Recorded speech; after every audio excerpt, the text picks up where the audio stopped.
Why don't you go to Harvard Business School? And I said, me, a poor kid from, I mean, poor in the sense, not financially poor, but I was born into an area in India. We could probably, I could even spell Harvard at the time. So going from $7 to $7 million, becoming a Silicon Valley tech millionaire. So Thomas, tell us, what was the number one secret to becoming a Silicon Valley tech millionaire? Well, first of all, let me touch on the $7.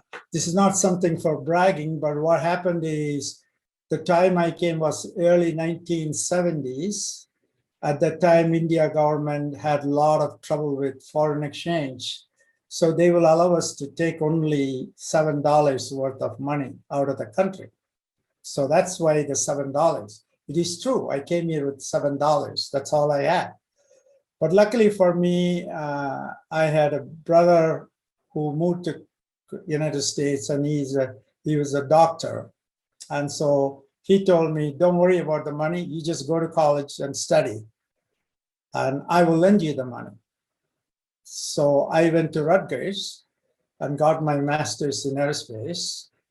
And then I was hired in IBM as an engineer. Within 6 months, I moved into sales and marketing.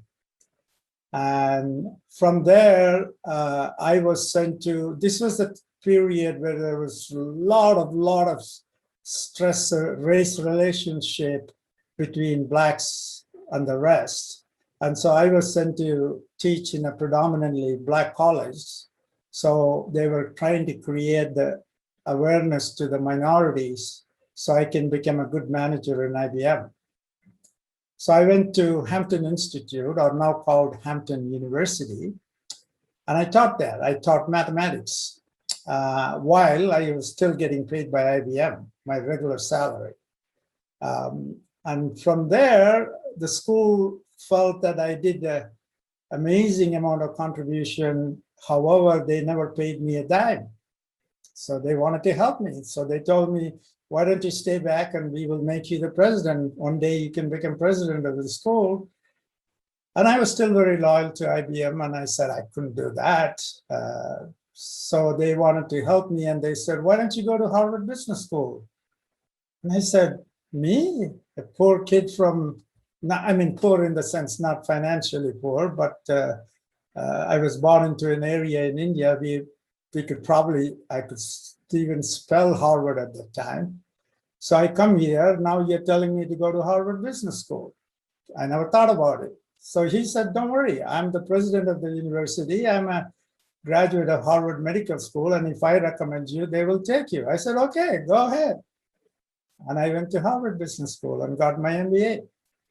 And then came to Silicon Valley. Well, I actually started, once I got my MBA, I decided to do startup companies because I didn't want to work for a big company. So I went and joined a company called Infotron.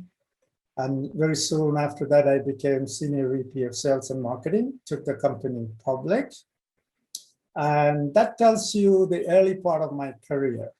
That is so fascinating. I just love that you were only allowed to have $7 due to the government regulation. They're like, if you're going to leave us, you can only take $7 to America, right?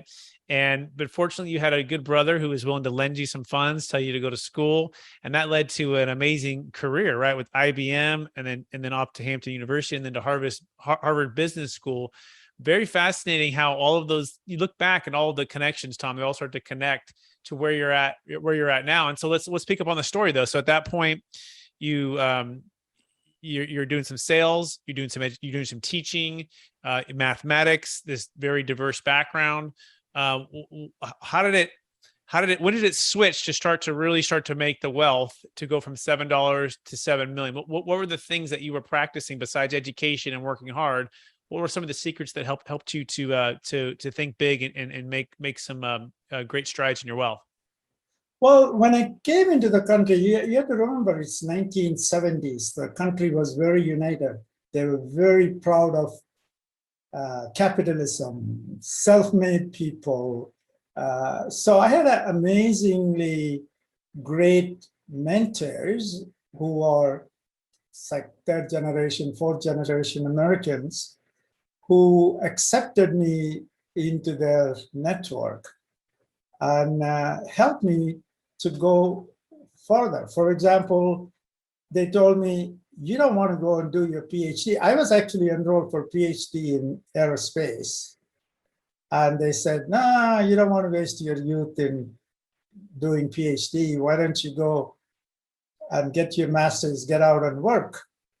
So people were nudging along, and I was always willing to take risk and jump into it. I always looked at the future, the brightness, and I totally believed in the American saying about, if you can make it, you can make it here by hard work and intelligence and smartness. So a lot of my fellow Americans helped me. That's beautiful.